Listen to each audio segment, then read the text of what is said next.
unmuted. Good. Well, good afternoon, everyone. I'm City Commissioner Dan Ryan, and welcome to the first Portland's Children Levy Allocation Committee meeting of 2021. I'm joined by my committee colleagues. Let's welcome Multnomah County Commissioner Jessica Vega-Peterson. Hello there.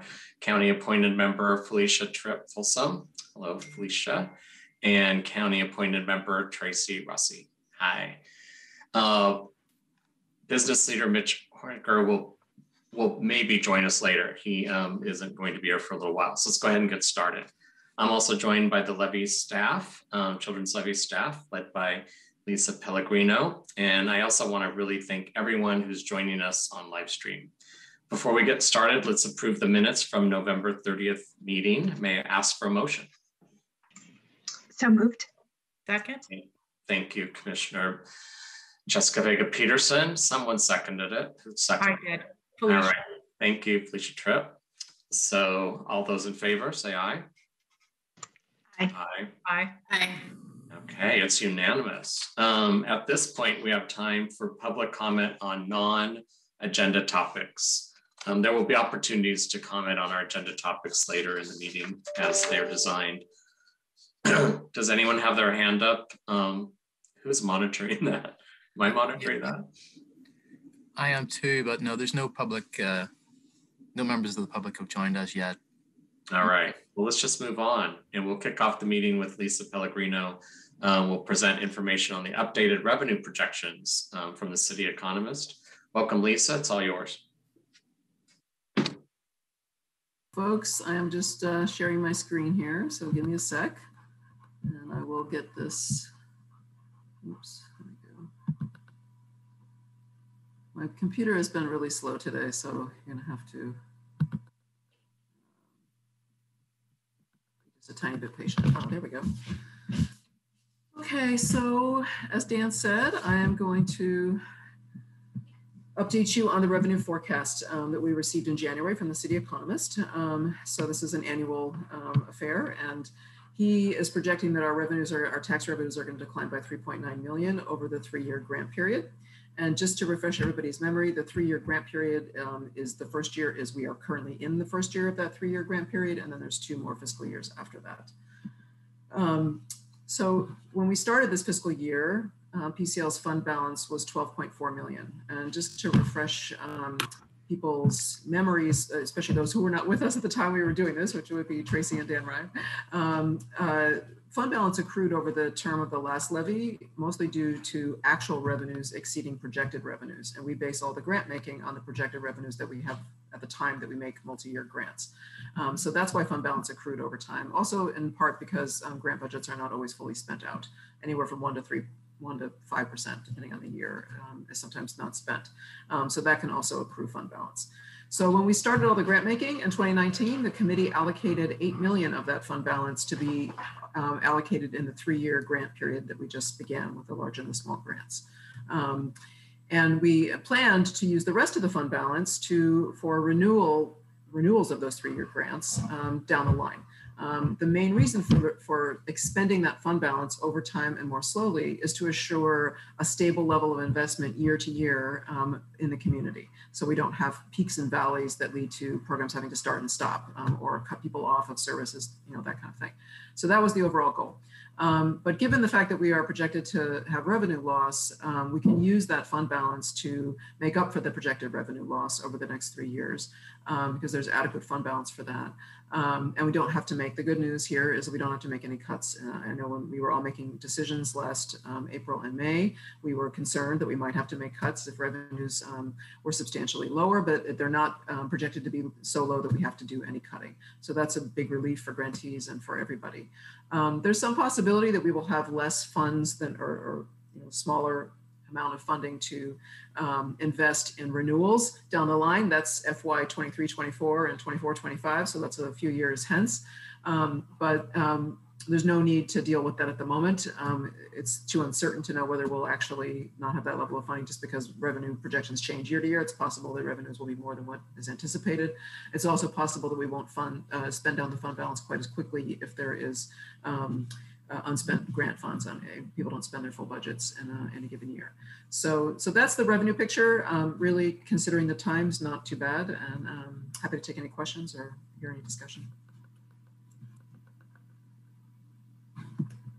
Thank you, Lisa. Does anyone have any questions or discussion about what we just heard? It was good news for the most part, I would say. So yeah, thank you.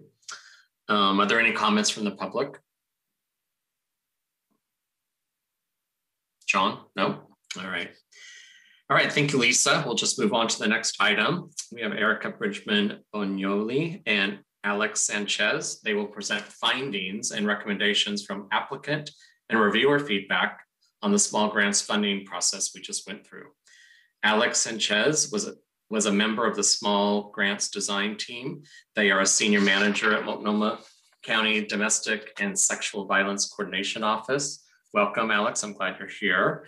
You have over 10 years of experience in culturally specific programming in parent education, domestic violence, and child welfare. Alex is also a proud Two-Spirit person and a member of the Little Shell Band of the, I don't want to mispronounce it. Alex, will you tell us how to pronounce this band name? Yeah, I'm a member of the Little Shell Band of Ojibwe. Ojibwe. All right. Well, I'm glad you're here. Thank you, Eric and Alex. Go ahead and give us your presentation. All right. Okay, I'm going to start off. So first I'm going to share my screen.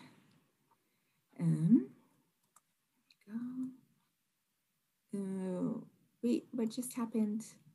Let's try that again. Share. There we go. Okay. Looks good. Yes, thank you. Sorry for that little glitch. Okay, so today I will present the findings from the small grants process from the survey that we collected data from, in which we surveyed community members, applicants, and reviewers. And then Alex will present about their experience on design team and the recommendations of the design team. So as you remember, last year we conducted 8 community conversations in February and March. And then the step 1 funding process took place between May and August. And then the review team chose people who chose applicants to move from step 1 into step 2. The step 2 applicants presented their materials to us, the written applications and their grant budgets in between September and November, and also participated in interviews with the community reviewers. And then the allocation committee approved the recommendations from the reviewers in November at the November 24th meeting, and the City Council approved the funding recommendations in December. So the fact that the review team, which is composed of design team members, 6 design team members and 6 community members, made the funding recommendations as well as deciding who moved from step 1 to step 2 is actually one of the unique components of the small grants process. So in order to get feedback from the process, we completed 2 surveys after each step. Each step contained a survey with community members or applicants. In the first step, community members who participated in community conversations or applicant information sessions were surveyed along with people who actually submitted applications. And the second step in the applicant survey, only people who completed the step 2 process were surveyed. And in both steps, the reviewers and the design team members were surveyed. In the second step, our sample size was much smaller than in the first. And so when we look at the data from the second step, we need to kind of proceed with caution, knowing that the numbers are so small, the data may not be as reliable and robust as it is in step 1. So from the applicant feedback, the top 5 strengths of the process were the community conversations, PCL staff communication and support throughout the process, an ongoing commitment to equity, diversity, and inclusion, and accessible materials on the website. Additionally, over 80% of applicants agreed that the Step 1 application itself helped applicants think through ways that their organizations could be more inclusive of Black, Indigenous, and children and youth of color who also have disabilities. So one applicant wrote, "The questions were reflective of the grant experience, of the grant expectation. It helped organizations to reflect about inclusion and better in community engagement."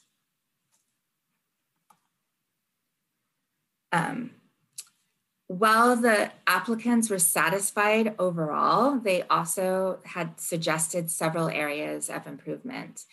Many expressed uncertainty about the diversity of reviewers, and we believe this is most likely because we disclosed the names and bios of our design team members through social media, but we did not do that for community reviewers.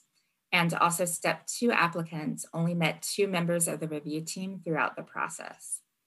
Applicants also wanted the scoring criteria clarified earlier in the funding process, and they wanted more feedback and consistency between reviewers in their scores. They also suggested that the interactive piece of the process, which was our interviews, could be done earlier in the process and involve more visual and storytelling tools.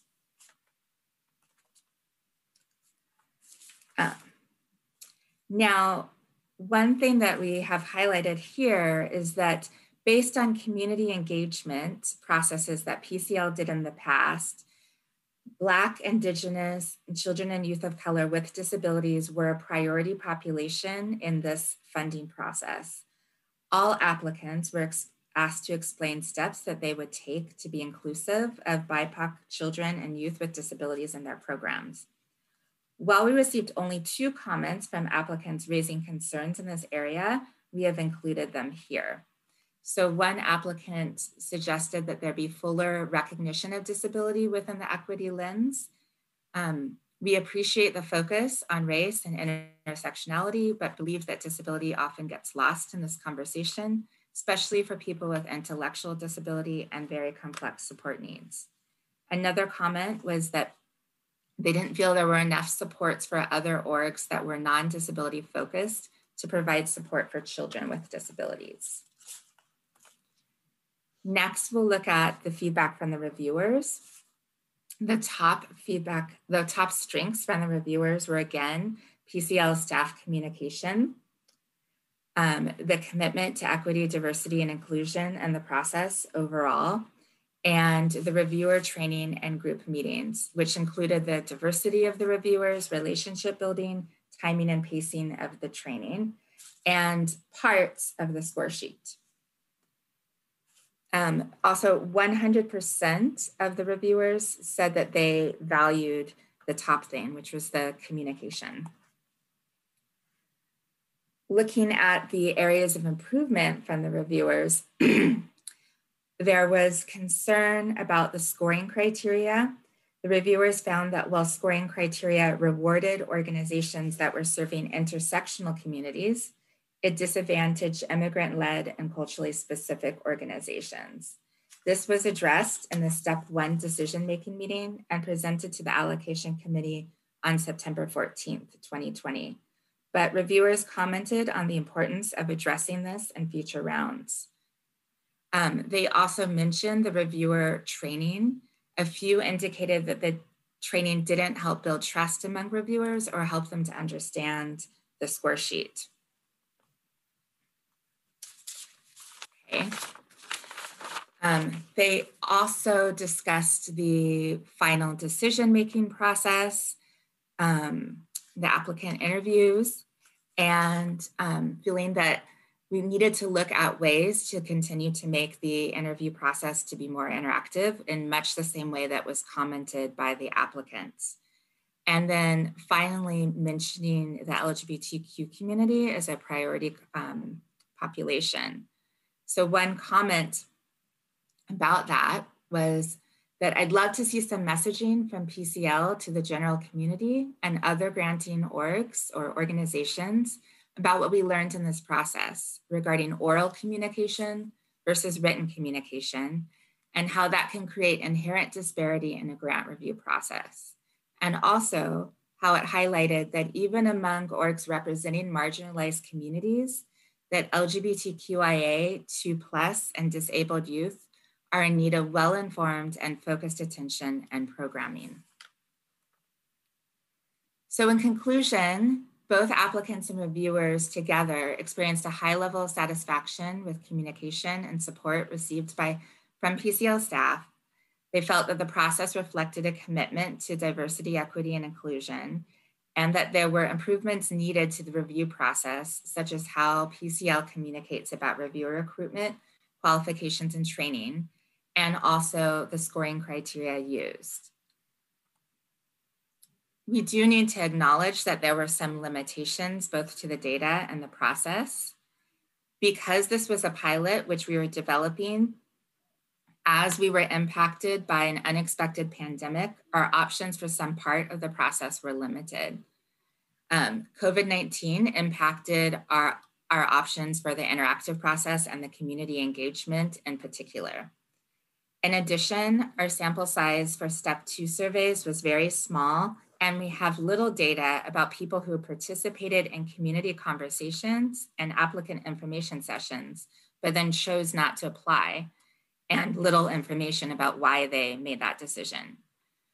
So next, I'm going to turn it over to Alex, and they're going to talk more about their design team experience and our recommendations from the design team moving forward. Hello, everyone. Oh, my face and my face. Hello. As Erica said, my name is Alex Sanchez. I use they, them pronouns, and I am the Multnomah County Domestic and Sexual Violence Coordination Office Manager. I came to the design team as a former large grant recipient. Prior to coming to Multnomah County, I worked for a long time at the Native American Youth and Family Center, managing our foster care and early childhood programs. And during that time, I developed a really strong and supportive relationship with PCL staff.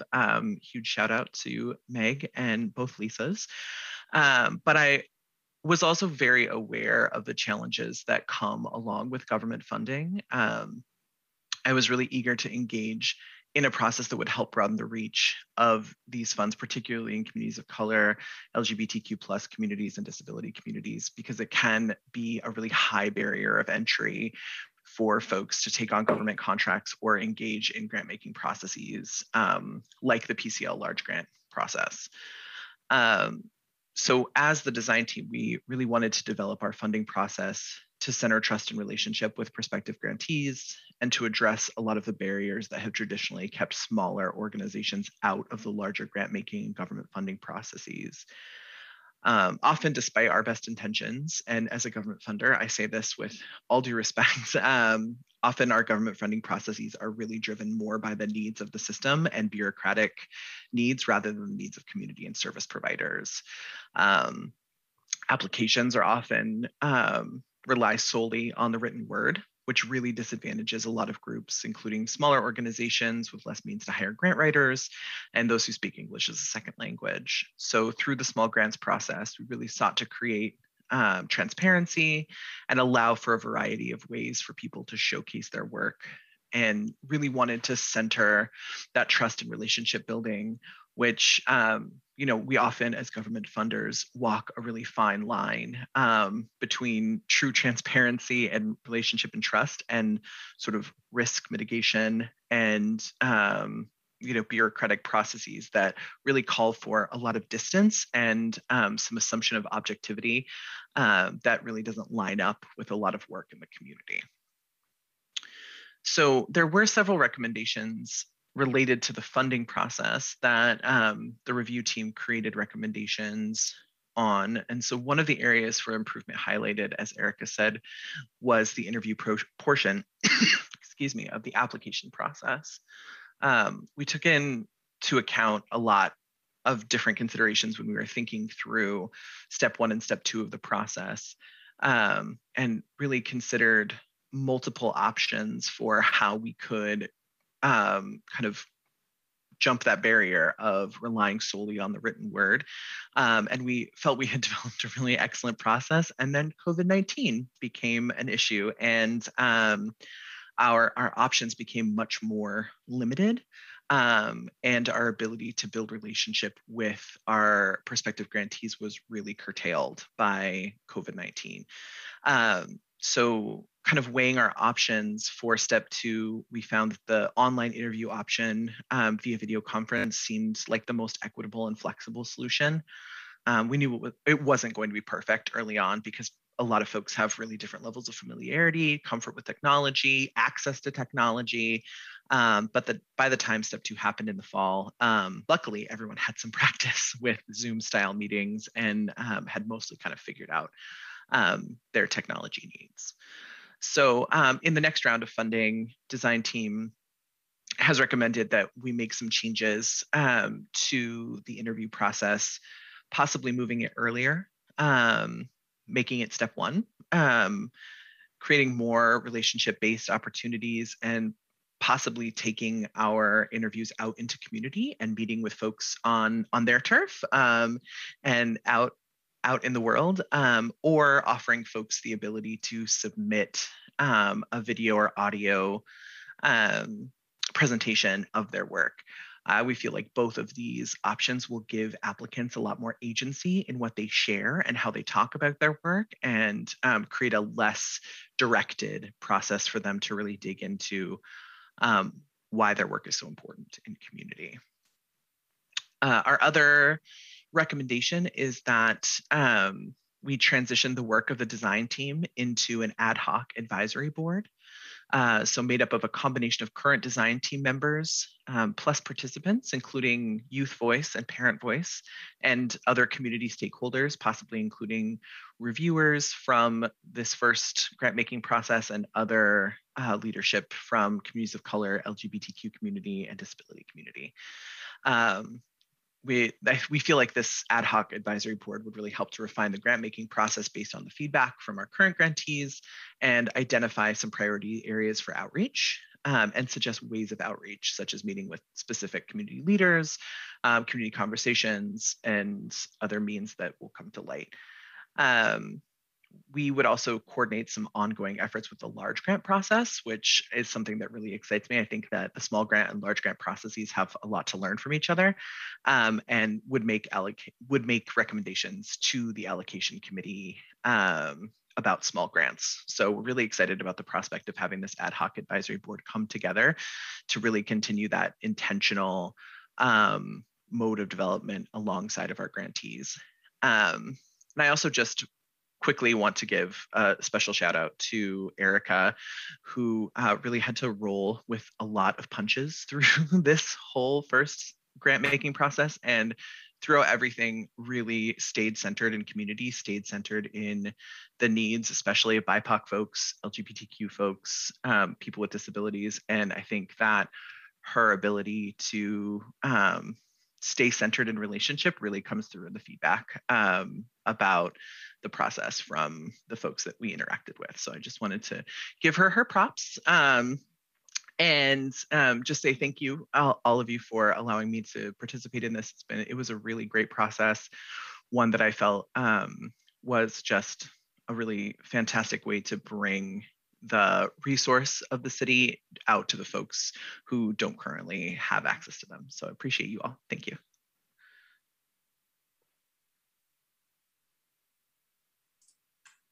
Thank you so much, Alex, and thank you, Erica. Let's see, let's just open it up. Does anyone have any questions, comments? Any of my colleagues? It was such a great report. Y'all loved it. Okay. Yeah. Chair Ryan, I will be happy to comment. First of all, it is wonderful to see Alex here. Alex is often testifies before the board on all the important work they're doing, and so it's great to have you here, Alex. And thank you so much for all of the work that you've done on the small grants design team. This is great, and Erica, I want to commend you as well for the work that's been done on this. I think as we started this brand new endeavor for the Portland Children's Levy, we really wanted to make sure that not only were we finding a way to serve some of the smaller organizations with these grant dollars, but find that balance between making it accessible so that organizations could apply for the money and then put it into practice in the community, but also, balance it with what was required because of the Children's Levy measure and what was passed by the voters. And so having this process where we have done such a good job in surveying and reviewing and then taking those results and figuring out how we're going to respond to that is really important. And so I'm glad we went through this process, and I support the idea of an ad hoc committee that's gonna take the feedback and then really look at how we can do continuous improvement on the small grants program for future years. So just appreciate the work and really appreciate the ways that we're constantly looking to find out how we can make these dollars more accessible, the process more accessible to everyone in our community. Thank you, Commissioner Vega-Peterson. Anyone else? Tracy, Felicia, any comments? Yeah, thank you, Dan. I want to echo everything that Commissioner Vega-Peterson shared. Thanks, Alex, and thank you, Erica. A comment and then a question. So I do think this is pretty revolutionary from the perspective of allowing smaller organizations to have access. And I do think it's something that other foundations, private foundations, could take a look at. So I would encourage you all, as you continue to refine this process, to share this work with some of our foundations in town, because I think it could definitely be translated. So kudos and thank you. And I did have a question for you, Erica. I was curious on the survey results for step 2. And it was just an interesting drop in terms of participation. If you had any idea why we had fewer respondents for survey 2, step 2, and if there's anything that we can do to help that in the future. Well, I have a couple of ideas. One is just that the timing of it was such that the survey had to come out in December of 2020. So I think people were pretty distracted by the holidays and exhausted by the end of that particular year. And many, kind of preparing end of the year things, including closing out things. So I think that was part of it. I definitely think that was part of it for the applicant survey. I'm not quite as certain with the reviewers, except that reviewers also were most likely pretty tired and busy at the end of the year. But we couldn't do it until after we had approval of the funding recommendations. So just the timing of the process made it that it kind of hit the holidays. That makes sense. Thank you. So for both Alex and Erica, in your slideshow presentation, you saw strengths, you noted strengths and improvements. How will the advisory committee prioritize what strengths to sort of continue and what improvements to work on first? Because I mean, you obviously some are going to take more priority over others. Like what innovations that people really like that you're saying, yep, we're going to expand those. That was a real strength. And then going, which improvements, where do we start? Like which improvements are going to be a priority as well? Well, I'll add a couple of things and then I'll see if Alex wants to chime in. I think that a lot of the body of work of the ad hoc committee is yet to be developed. Like a lot of this process raised a lot of questions of things for us to look at. And one of the things that I appreciate and just need to acknowledge is part of this process was kind of building the bicycle while you're riding it, which naturally created limitations, especially as we reacted to pandemics, wildfires, and all of the things that we were hit with. So having an ad hoc committee with more time to really think through all of the pieces in itself is going to be very helpful. One of the strengths that was very consistent on both sides was the communications. So there were weekly emails where questions were answered that everybody got to see. So if one applicant had a question, other applicants got to see that, and they may not have gotten as far in the process. So it was helpful to have the information that other people were asking. and emails from me updating, here's where we are in the process, this is what's coming up next, being accessible, having the materials on the website. So all of those things that were around how communication happens were a really strong strength that I think we would want to continue doing in that way. How we change the interview process creates a lot of logistical challenges. We had 31 applicants in step 1, and the majority heard about it either from an email from me or from another part of the city. Like, it was very word of mouth. It was either word of mouth or from me or referred by some other part of the city. And so if we have 31 from our first time out, never having done it before, primarily through word of mouth, my suspicion is next time around, we'll have an even larger applicant pool in the beginning. So how to do that relationship piece up front in the beginning, which was really consistent. And I heard even personally people call me, especially from the immigrant community, saying we want this earlier, but we haven't figured out how that can happen. And that's really part of the work of the ad hoc, is to think like logistically, we understand some of the things that didn't work, but we're going to have to do some thinking about how to fix it. Alex, do you have anything to add to that?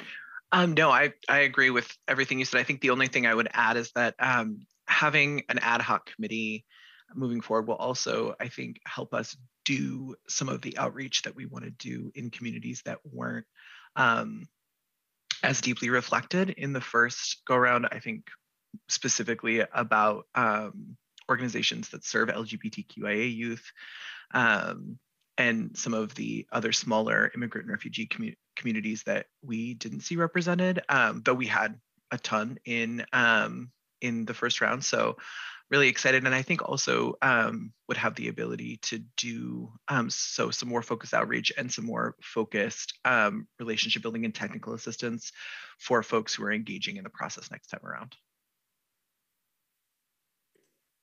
Yeah, this is a great conversation. I love what my colleagues have said so far. Let me add a couple more thoughts, and I think this might be a question, and it could be because I'm dyslexic and my fiance is downstairs speaking in Spanish. It made me think of handicaps that make it challenging just to access the applications, and I really appreciate that you even brought this up. So when you think of languages other than English, how do you see what kind of tools can we offer to the smaller organizations where it's another language is their primary language, so that they might have a shot, some equal shot at these awards? What are some thoughts that you have, Erica? Yeah. One of the things that we did in this round was I did a lot of outreach to specific smaller immigrant and refugee communities. I have a lot of connections through community health workers that work with a variety of populations. And so I asked them about organizations that they knew that might be smaller, that are less engaged. So one example, and they did not end up being funded, but because they did not quite qualify in terms of their income, but I'm hoping maybe they'll come back next round and they'll have built up their organization a little bit.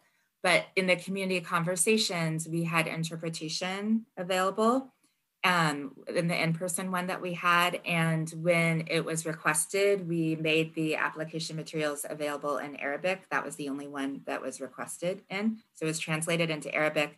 They were able to read the application and the application instructions in Arabic, and have someone from their staff work with me who was bilingual in both languages. We were also trying to think about, like, one of the reasons why we settled on the interviews was because we were looking for a way that we could be able to provide interpretation if that was needed for anyone, as well as something that would be accessible to people with a variety of disabilities. And the interview format was the only format we could think of in COVID times that if someone had a disability, we could still arrange for captioning or ASL or, a variety of different kind of accommodations, as well as if I needed to have an interpreter, there were ways to have the interpreter do that over Zoom. So we were trying to think about those factors as well. The LGBTQ piece is interesting because it was mentioned in all of our materials and emphasized, and we had design team members and reviewers who reflected the community. Outreach was done, but we didn't receive any applications from organizations that were primarily focused on LGBTQ youth, even though it was like welcomed in the materials. And so that's part of how that has come up is another community to be thought of, because we didn't have any that applied that were specifically focused on that. Alex, I don't know if you want to add to that, but I think I have a question that might be specific to you. I've done some reviewing in the past, and I found that the second time I did it, I was much better at it than the first time. It makes sense, but there was some feedback that some felt like they didn't, it was challenging doing the reviews, and the score sheet was confusing. Anything you could shed some light on that now in hindsight? Yeah, I think our review team had a wide variety of folks, some who had lots of experience doing grant reviews, some, longtime funders and grant makers, and then other folks who are from community who had never done a grant review. So I think there's always some assumptions made and some terms of art that we might use when talking about grant reviewing that maybe could be explained better, or we could have had a conversation about. I think a lot of the questions that came up during the review kind of fell into the categories of like the things we didn't know. And then when the process, came to fruition, was like, we're not meaning the same thing when we talk about, this or that. So I think the next time around it'll be easier. We also had some really concrete feedback from reviewers about coming to a more kind of unified idea of what constitutes a high score and a low score. We had some applications that, some reviewers rated them a 60 and some reviewers rated them a 10. And so it was like, there can't be that big of a difference, but some of it was just, I think, reviewers valuing certain pieces of that application or reading with a more critical eye than others. And so I think as we go into the next round of funding, I think we probably need to have kind of a values-based conversation about scoring, given that experience, and kind of move from there, and make sure that upfront we really know what we mean by some of the terms we use in scoring for folks who don't have as much experience. Thank you, Alex. I know we have to move on to the next topic. I think everyone had a chance to say, okay. I just want to say thank you. I loved the comments you made about taking it out to the community, even stepping that up. And I really liked the comment about how the small grants can help with the large grant process. Because I know I've only been here about 6 months, but I really think, Erica, you really led a great process. And I actually think the best processes are when we're just willing to build it while we ride the bike. That's just called continuous improvement and not being stuck in status quo. So just thank you both for being here and for that great presentation and for allowing us to have some good free-flowing dialogue. Appreciate it. Okay, moving on. What is next?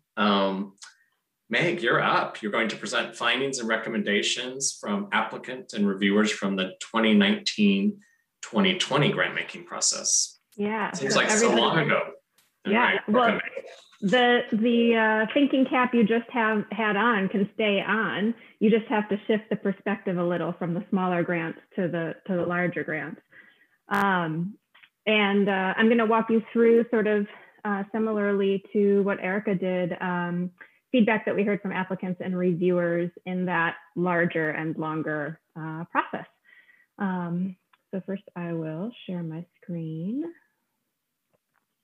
You know, while you're looking, I failed to ask if there was any comments from the public on the last section. Were there any, John? No one yet. All right, you would have told me, right? Yeah, all right, thanks. All right. Okay, so just a little reminder too that you all received a report sort of detailing the feedback from reviewers and applicants in this process. And Erica put together a great report on the small grants process as well. And all of these documents will be on our website eventually after this meeting. So for folks who want to see greater detail than what's covered in these presentations, they can do so. So just a quick reminder or sort of stage setting. It took about 2 years of planning to get to the 2019-20 grant making process. There was 9 months of community engagement led by Empress Rules Equity Consulting, in which she and her team talked to over 400 community members, service providers, through surveys and focus groups to identify funding priorities for that process. But also in that process was a very big theme about improving the way in which community is involved in our processes. So that kind of informed part of what Erica was able to accomplish with the small grants. Also leading up to the 2019-20 grant making, we contracted with PSU's Center for Improvement of Child and Family Services, and a team from there conducted a 3-month qualitative evaluation of our past PCL grant making process. These looking exclusively at equity and transparency considerations, and they provided us with over 30 recommendations for ways to improve our grant making. And it took us the better part of January of 2019 to September of 2019, working with the committee to operationalize many of those recommendations, and I'll talk about that in just a minute.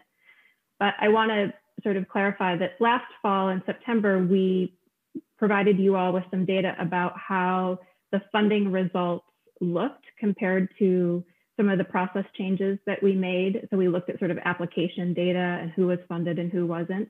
This is going to focus more on, like I said, reviewer and applicant experience in our process based on those changes.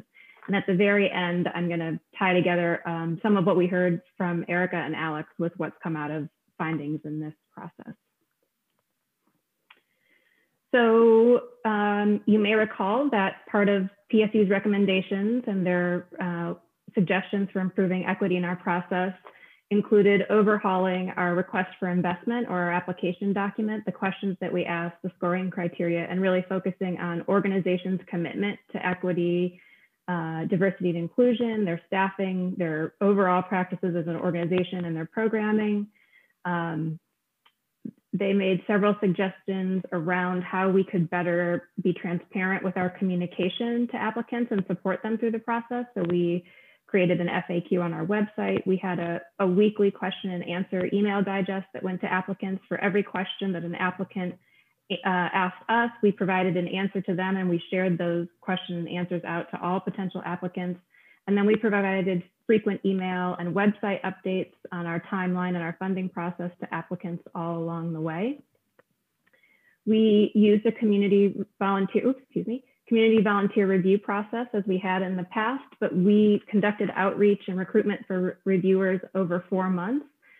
We screened applicants for their experience, not only in PCL's program areas, but also their experience with equity, diversity, and inclusion in nonprofit organizations and other organizations.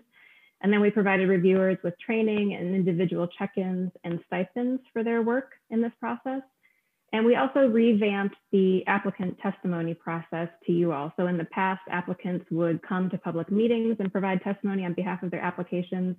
This time around, and somewhat fortuitously, we in advance provided written and audio or video feedback option or testimony options, which as the pandemic unfolded proved to be really fortunate because it was just easy to keep the meeting schedule as we had planned it and to still support folks in their ability to provide testimony.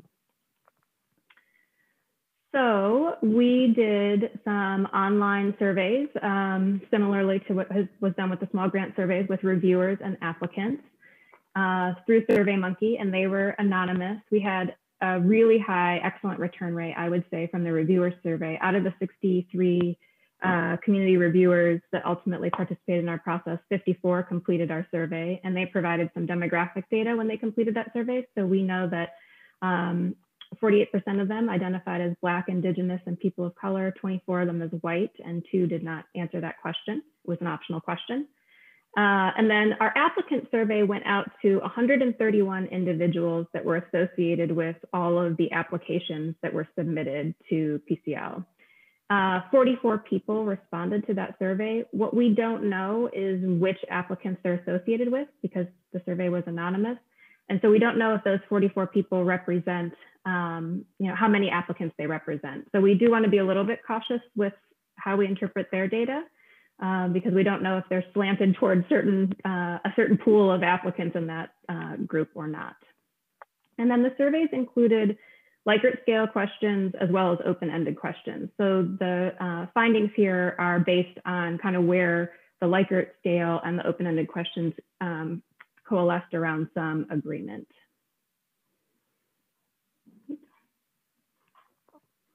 So I'm starting with reviewer results, in part because those are the more robust results. And all the reviewers who participated agreed it was a positive experience. I think that's actually a pretty incredible and remarkable finding because it was a lot of work.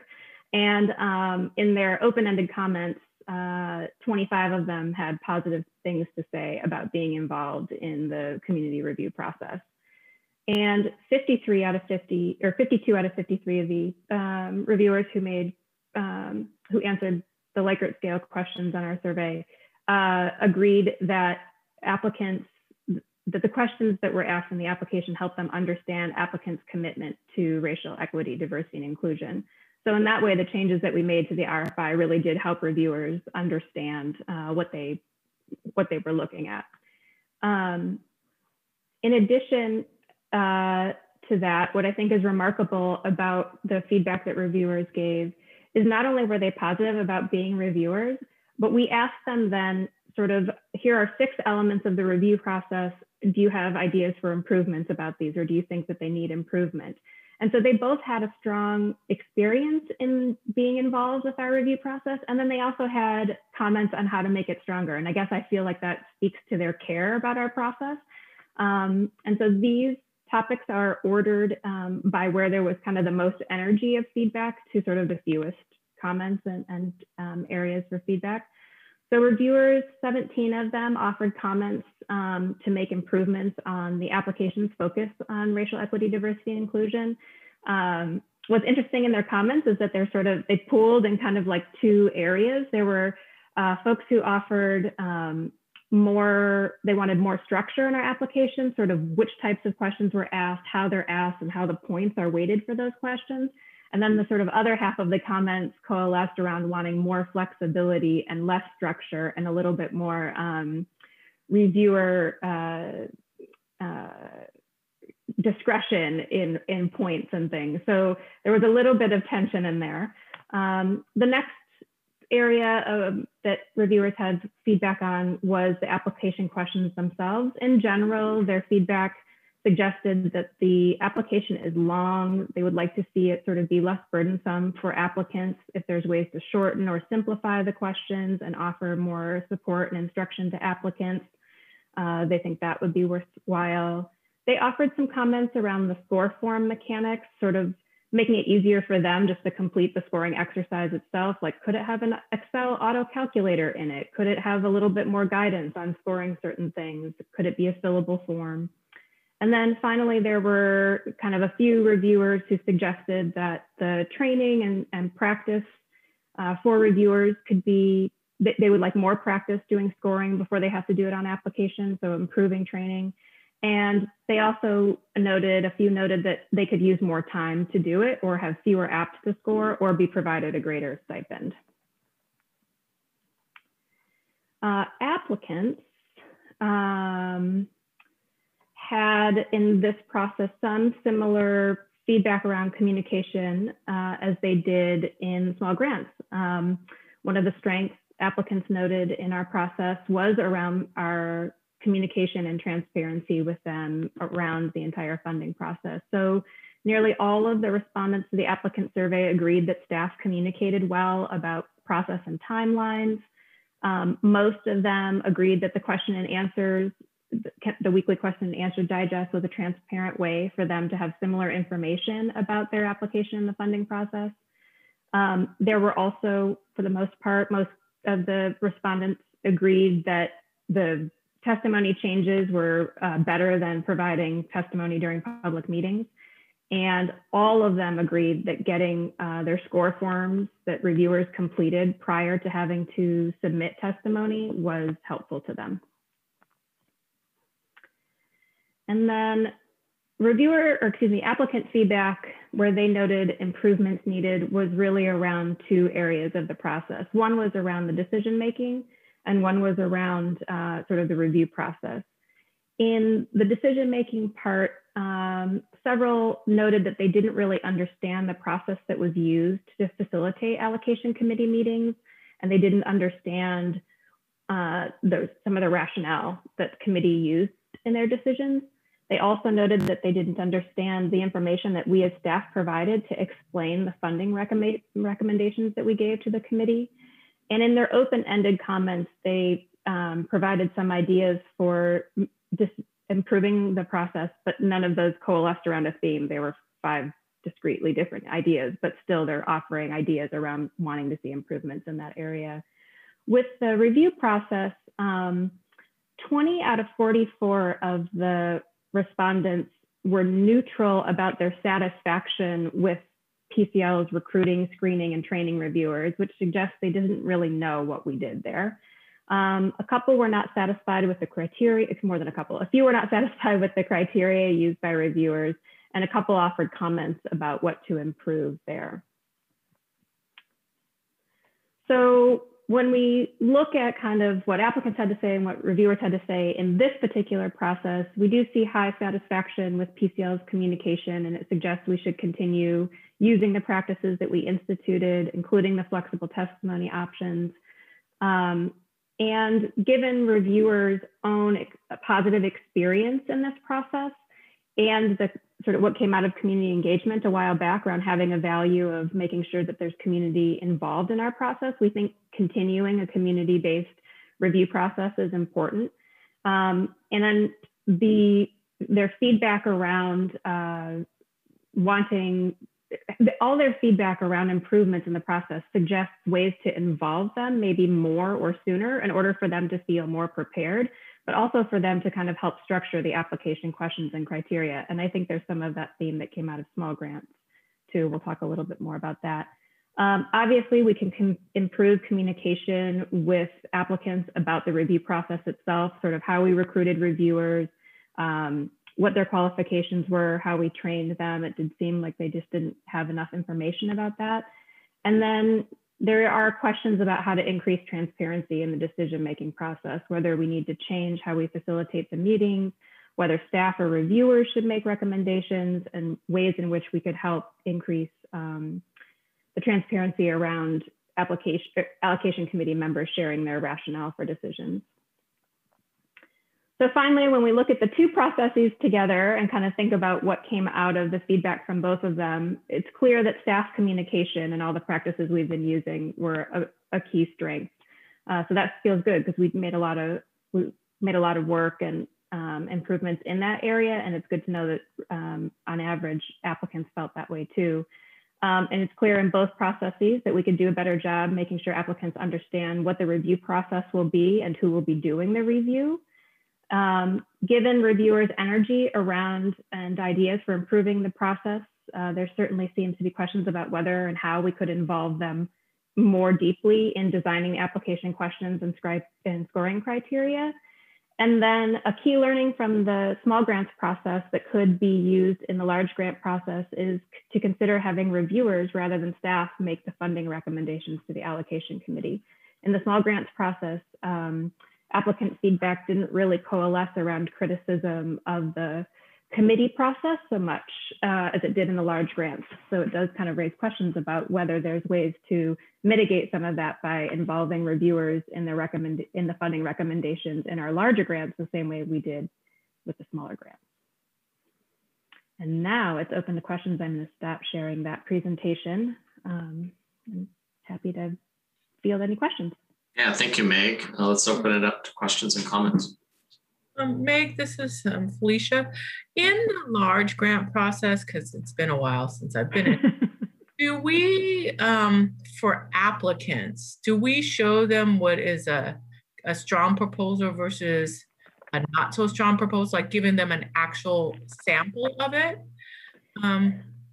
We didn't universally provide like a packet of materials to everybody that did that. That's a great question. In the past, when applicants, like after they went through the process, if they weren't funded, if they asked for feedback from us as staff, and if they wanted examples of high scoring applications, we gave it to them. But we did not, as a matter of practice, give people examples of high scoring or low scoring responses on questions as they were preparing their applications. And I would say the same also question for reviewers. You know, were reviewers given examples of strong proposals and not so strong proposals? And one more thing, were reviewers given, you know how OCF has those Oregon gaps reports?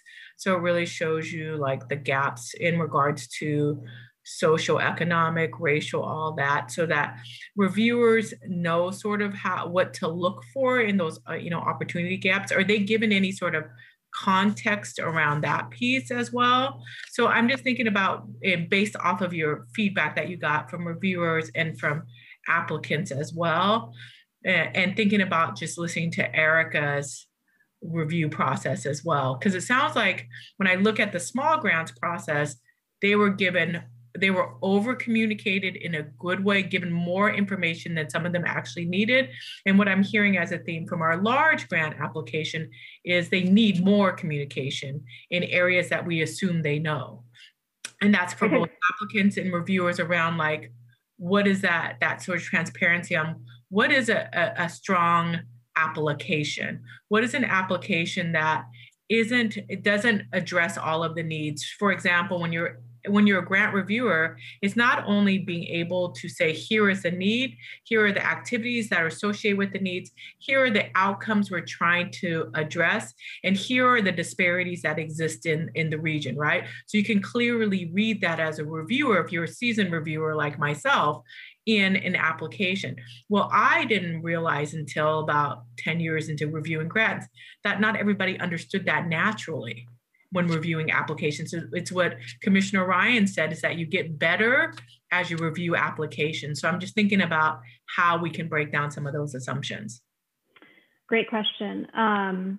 Reviewers were provided a training in which they did some practice scoring during that training. But I think what their feedback tells me is they wanted more practice than they were given. So even though they did some, they still want more. And I think that is fair feedback for sure. I'm not familiar with the OCF product that you're referring to, but each of our RFIs were pretty explicit about the kinds of things that applicants needed to speak to. And so reviewers weren't necessarily given a context about what gaps to be familiar with. We recruited them to have knowledge of our program areas and around equity, diversity, and inclusion, and kind of screened them for the way in which they answered questions that we asked of them in an online format about their experience in those program areas. So they did come in with understanding of, mentoring programming, for example, or after school program or early childhood programming. And then applicants had to speak to kind of those questions about gaps, like how are you addressing all of these priorities that have come out of our community engagement process? So I'm not sure how that OCF example that you're explaining would help our reviewers in this process. I do feel like their feedback about wanting more practice scoring is really what resonates for me. And then applicants, in terms of the communication piece, they felt good about the communication we as staff gave them about the process. What it seemed like they didn't quite understand was sort of who were these reviewers that reviewed and scored their applications, and how did they get to these scores? And it just seems like even though we did provide an overview to applicants about that, it was as the pandemic was unfolding, literally everything was shutting down that week. And even if they read it, it might have been difficult to understand. And undoubtedly, we could do a better job making it an easier document to understand next time. But it is important, like it is hard for me to remember like all of the information, some of the key information we were sending out to people involved in this process, particularly applicants, was unfolding literally as the entire city was shutting down. So they were receiving our funding recommendations, their score forms, and having to prepare and think about testimony the day that schools were closed. It was a hectic time. And so, and in part, I think we didn't get a great response rate from applicants on this feedback survey because when we sent it out in June, we were still, I mean, the beginning of June, right? The city was on the streets.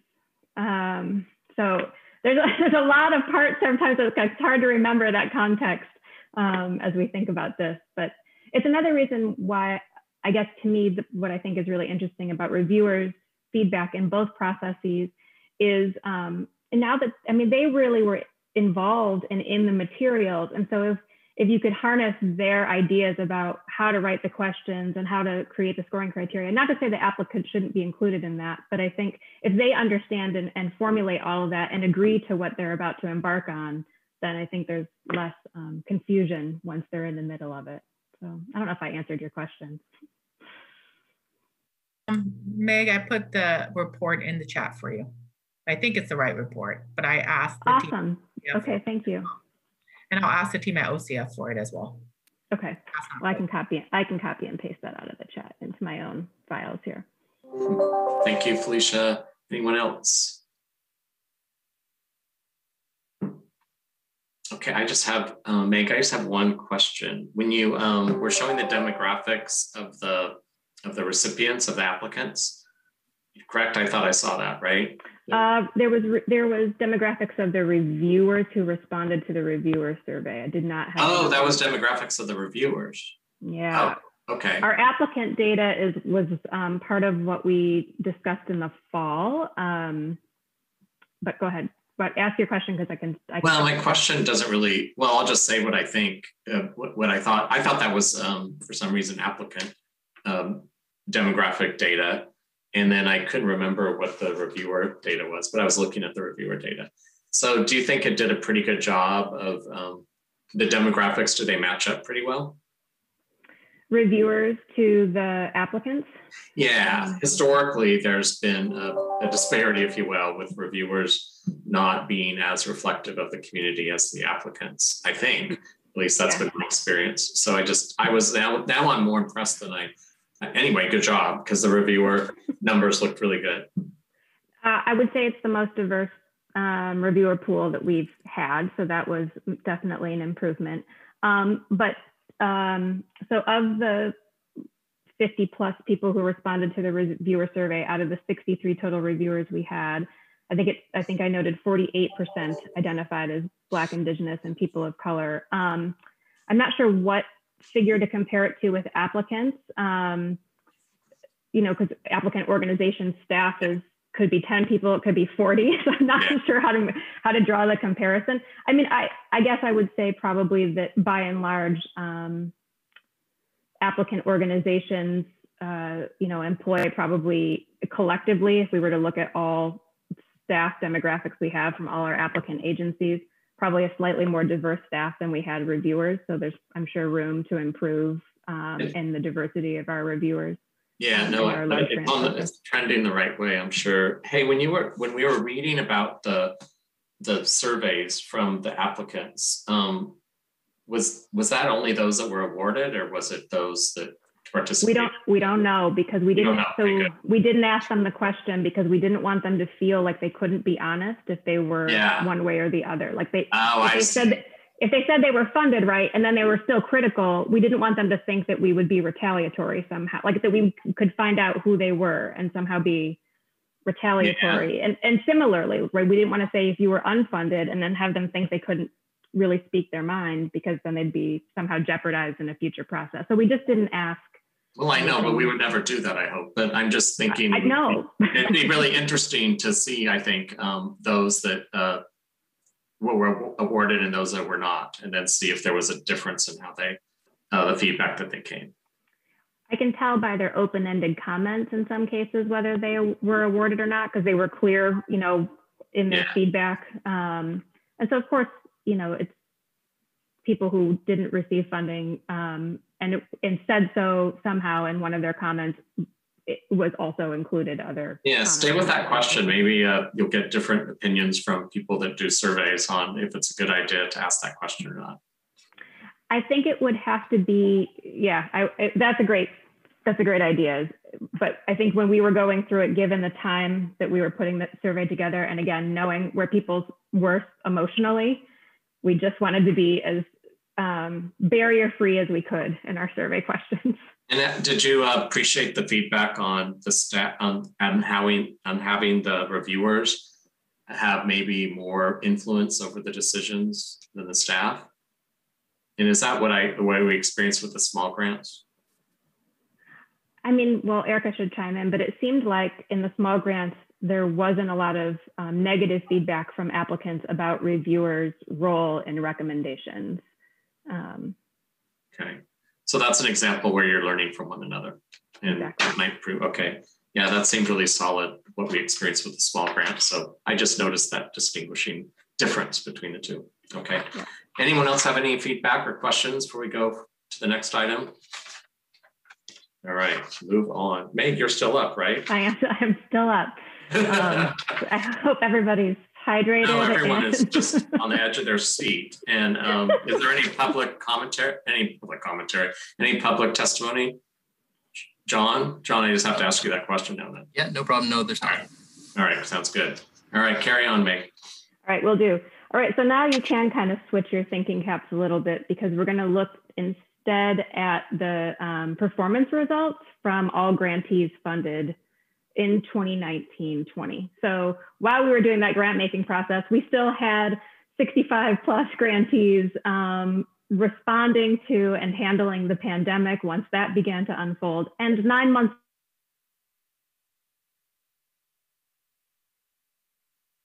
Are y'all experiencing a frozen moment? Yeah, she's frozen for me. Yep. That always happens. Anyone want to try to pretend what she's saying right now? What should we do, Lisa? We can do Panama. So I think I can guess what she was going to say, which is she's really wanting everyone to take their brain into another space. So this is looking at all of the grants that were going on in 1920 and what happened with them. And the thing to remember is, 1920 is not the grants we currently have right now. So you need to separate yourself from what's happening right now to what was happening in 1920, because not all the same programs were funded, not all the same. So she's, I think, wanting you to just shift your perspective and make sure that you're thinking now. This is about, we do an annual review of this, and we always tell the allocation committee kind of what happened. And in particular, in this quite unusual year, we asked for a lot of more information about how did COVID change what you were doing, or how did you adapt, and what was going on for programs. So she's going to give you kind of the stats, and then she's going to give you, kind of what happened with COVID. And I would say, Lisa, that's going to be fascinating, and Commissioner Ryan, because working with another funder, I was amazed at how many nonprofits really had to adapt and be creative, and how some programs are so in-person dependent and they couldn't adapt because it was so reliant. So it's going to be really fascinating, not only to see the 1920 data, but to see the 2021 data, because then the new applicants had to start the process in COVID. So I think that will be just as fascinating, because just reading another whole allocation process for another funder, I was just amazed in just reading the stories of the different nonprofits. And I was looking at ones that were statewide. So it was just really, really fascinating. Just their adaptions. And one thing I wanted to add as we're waiting for Meg to come back on is, for me, seeing this information of how they've had to pivot is incredible. But also, I know that we at the county and I know the city of Portland, we're also asking a lot of these same organizations to do so much and to take on so much more work because of the COVID response, whether it's rental assistance or COVID testing and then now vaccines. So we're just seeing a small piece of the picture, I think, with this report in terms of the PCL programs and funded activities, but there's the whole world that a lot of these organizations we're working in will switch so much. Great. That is absolutely right. Lisa, I'd say we all definitely have shifted to this topic now. And I'm going to have to ask you to shift again because Meg is having all kinds of technical difficulties. You want to keep her cutting, Meg? Do you have a... well, I mean, I could do the presentation for her if need be, if she can't get back on. But I think what we'll do instead is I will talk about go to the next agenda item. Stage once again here. We get mid-year reports. We're in households with incomes at 185% of the federal poverty level or less. So that is qualifying for free and reduced price lunch program in our schools. A little over a quarter of children participating in levy funded programs were from homes where the primary language is other than English. About 15% spoke Spanish and nearly 13% spoke another language. Around 65% of children served identify as Black, Indigenous, and people of color, and 40% reside or attend school in East Portland. Meg, on that last one, could you clarify if that means school districts east of PPS, or is it just east of the Willamette River? East of 82nd Avenue. So it is part of PPS east of 82nd. Okay. It's part of PPS east of 82nd, but it's all of David Douglas, most of Centennial. Oh, yeah. Yeah. Okay. You know the rest. Yeah. No, got it. You know the rest. I know. It was helpful to know the context of that. Thanks. Yeah. So in this case, we try to understand for the children served how well we're reaching the population, especially in terms of our goal of wanting to eliminate racial and ethnic disparities in children's outcomes. So we want to understand if the population we serve is at least proportional in its race ethnicity to our school population, and preferably is more diverse since children of color are disproportionately impacted by negative outcomes and the challenges in our systems. So the top bar here shows the race ethnicity of the children served by the levy in 1920 up through the data collected up through mid-March of 2020. And the data below are students enrolled in Portland area, so not just PPS, Portland area schools for that school year. So what you can see is that the levy served a much more racially and ethnically diverse population than are enrolled in our area schools.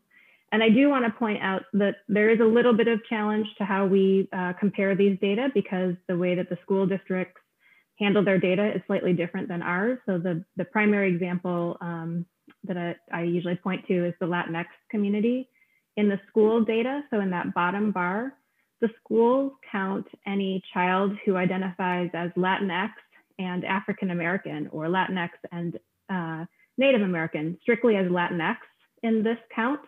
They are not counted as multiracial, whereas in PCL data with our grantees, their typical practice is for children who identify as Latinx and African American, they're considered multiracial in these data graphs.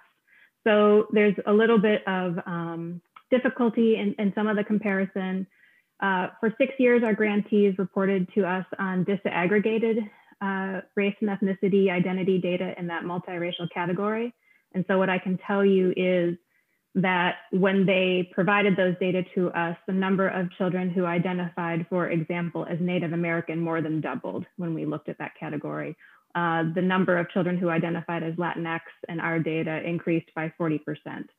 So, you know, we're definitely reaching a more diverse population than our area schools, and some of our data masks a little bit how diverse our population is in comparison to what we're looking at with the school data. Meg, I just want to thank you for that story. It really does explain the undercounting that goes on in the Native American community. The one thing I want to ask is with the Asian category, we found it to be really helpful to call out the Pacific Islander data within Asian, because the disparities are so much more extreme. when you target that community. So I hope going forward we can figure that out. Thank you, Commissioner Ryan. What's probably hard to see on this slide because the typeface. My eyes are old. Did you already do that? We did, but it's also like the typeface is a light gray, but there's a bar that's sort of very light yellow, and less than 1% of the students. Oh, there it is, data points. Sorry, okay. I misspoke. Yeah. And that's like in comparison to the school data, we are actually, it looks like we are underreaching that population, which has been actually a consistent theme in our data. However, when you disaggregate the multiracial category, that children who identify as Pacific Islander is a number that increases pretty dramatically as well in our data. So participation in services, trying to understand how well students participate or attend the programs funded by the levy, so that we can understand whether or not they have a chance at not only reaching the outcomes intended by the service, but having the outcomes measured on them. So if they're attending, then we can do that. And again, this is participants who met participation goals by mid-March of 2020. It was very difficult to think about how to ask grantees to quantify that after mid-March.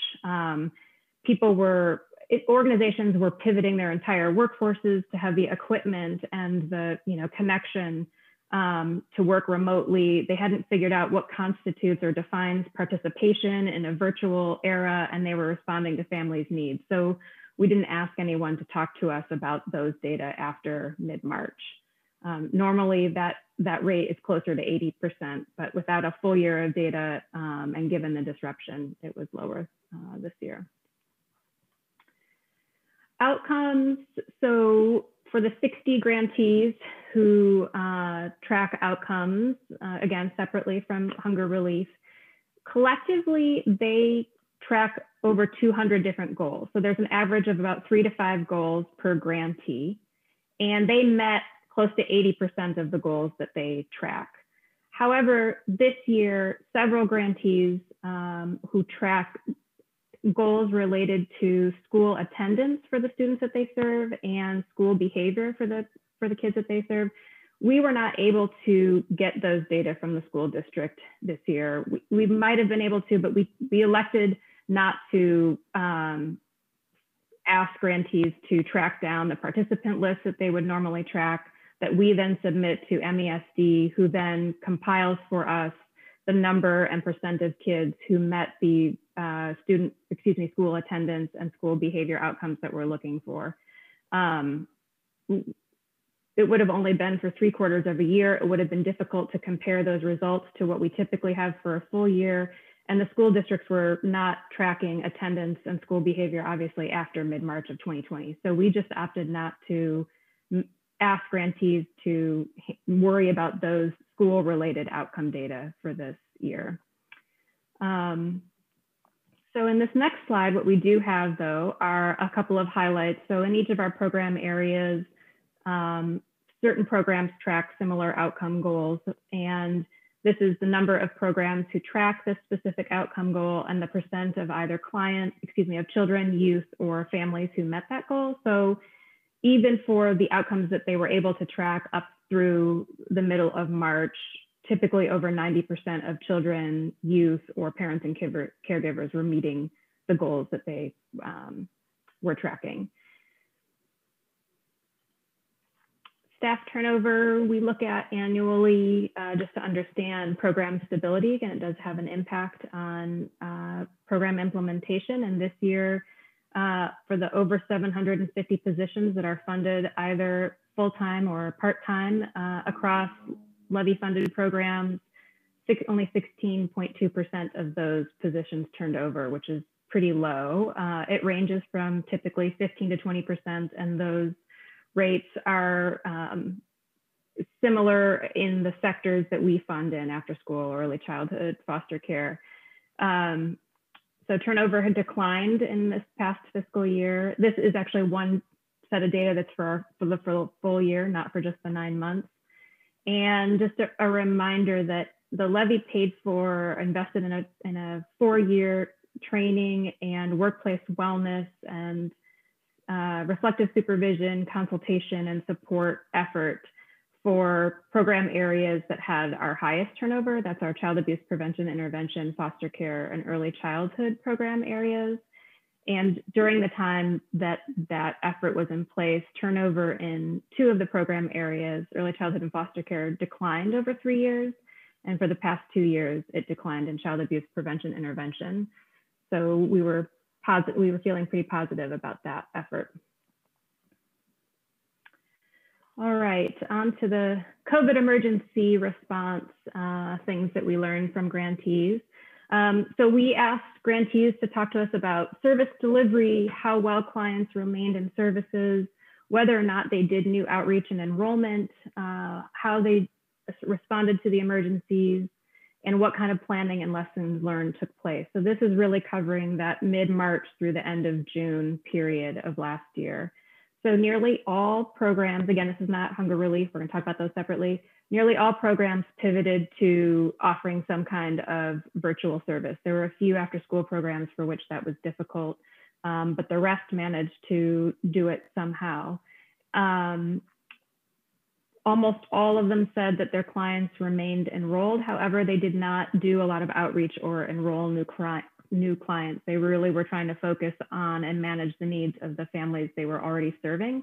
And they also wanted to be really careful about staff workloads, who, staff were also handling family demands, many of them, and working alongside their clients.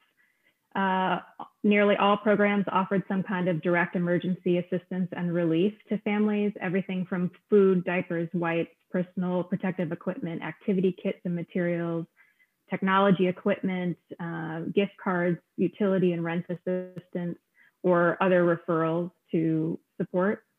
And grantees mostly said that they were providing check-ins weekly with families to support their needs. There were also a number of after-school grantees who, as needed, they repurposed staff positions and folks to help with emergency response. So if they weren't able to offer the kind of after-school program they would have normally been offering if schools were open, they were doing other things to support the agency's emergency response efforts.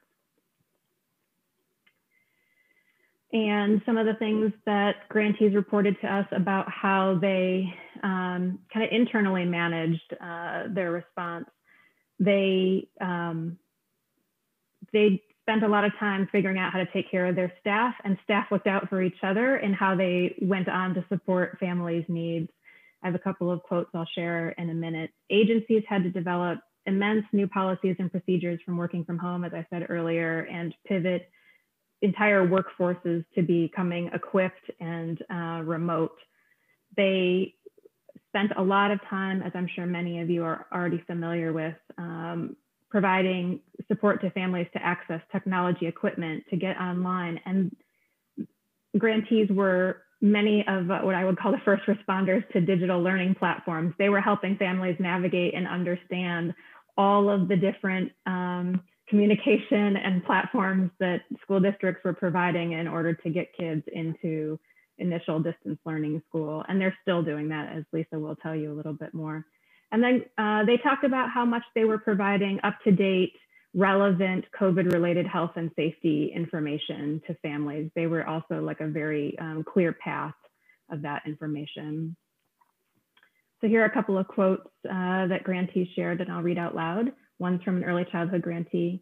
The first 2 months of quarantine, program staff communicated with families on a daily basis via telephone and text message to ensure they were getting accurate and up-to-date information regarding the pandemic and available resources. The transition to remote services did require adjustment, but we are very glad to see families were receptive and we did not lose any clients due to the transition and services. And I would say that's pretty symbolic of what a lot of grantees, reported. And then another foster care grantee shared, we did not enroll any new families. From COVID-19, the racial unrest in America, and with all program staff grieving the loss of loved ones in each team member's family in the past 6 months, we have had several losses on our team already this year. Our continuing focus has been to keep the team unified and strong during this period while maintaining services to enrolled families. And I feel like both of these quotes feel very symbolic to me to many of the themes that we read in grantees' reports.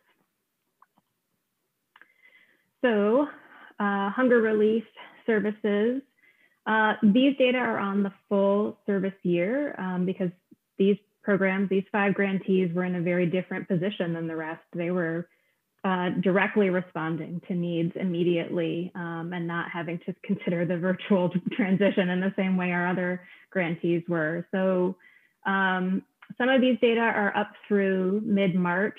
The unduplicated count of children served, there were 8,900. After about mid-March, the school pantries had to dramatically change how they do their data counting. Normally, they have a bit more of an interactive way in which they count unique clients served, but to minimize contact and to reduce barriers to families getting food, they suspended that particular data practice, and instead they were merely counting the number of children and or families who were served at each opportunity. And so the number of sort of repeat children served was over 166,000. That is more than half of their goal that they projected for the year. For the grantees that were doing home delivered meals and bulk food and the free discounted food program, both of them also exceeded their goals.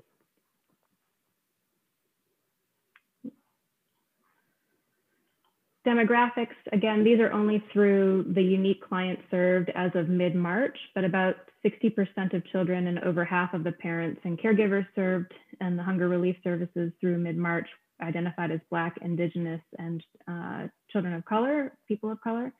Nearly half were from homes where the primary language spoken is other than English, and 63% lived or went to school east of 82nd Avenue.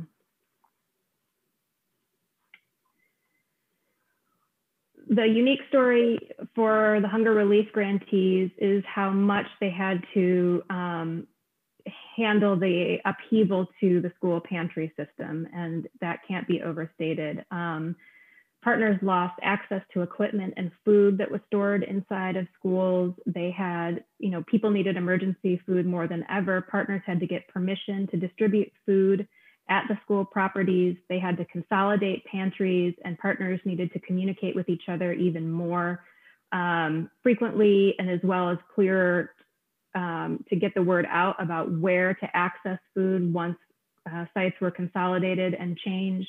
They needed more staffing in order to pack and prepare the boxes of food and distribute them. And all of the hunger relief grantees responded to requests for home deliveries of food for families when needed. And some of them were able to access pandemic related funding streams from sort of the state and federal resources in order to further help families. And then finally, the Community Child Care Initiative. This is my last slide, but this is our effort to help low-income working families afford high-quality childcare. So it served over 300 children, exceeding its goal of 200 for last year. And nearly half identify as children of color, and we are missing data on the demographics of almost a quarter of the kids served. So take those demographics a little bit with caution. The child care community, as many of you probably know, had a wild ride in response to the pandemic. So the state required all child care providers to get an emergency licensure if they wanted to stay open. Otherwise, they had to close down. And then for those providers who remained open, they had to prioritize their care for essential workers initially. The state's child care subsidy program, which our subsidy program complements, did increase its eligibility criteria in response to the pandemic. It provided eligibility for families who were earning up to 250% of the federal poverty level. It also stopped requiring a copay, so families didn't have to contribute to their childcare up to a certain point, but the state's childcare subsidy only pays for a certain amount of the childcare, and so if your childcare provider charges more than what the subsidy is that the state provides, there's a gap there, and that's where our subsidy spent a lot of its funding to help families. But there were several families obviously affected by unemployment who left childcare or who were taking COVID precautions who left childcare between March and June. And the state subsidy continued to pay providers even if children left care, and our childcare initiative did the same in order to make sure that childcare providers could continue to operate. In addition, some of the funds in that grant were used to provide mini grants to the 52 providers who participate in our childcare initiative. An average of $3,800 per provider was provided for lost business income, but also used for things like food, health and safety supplies, program supplies, utilities, insurance to operate their business, and to replace lost wages. And that completes this one, and take questions. Thank you, Meg. So let's open and welcome Mitch to the meeting. And anyway, any questions or comments? It was a lot. It was a compliment. Yeah. Grantees really deserve a medal. They did an extraordinary job in very difficult circumstances. Yeah.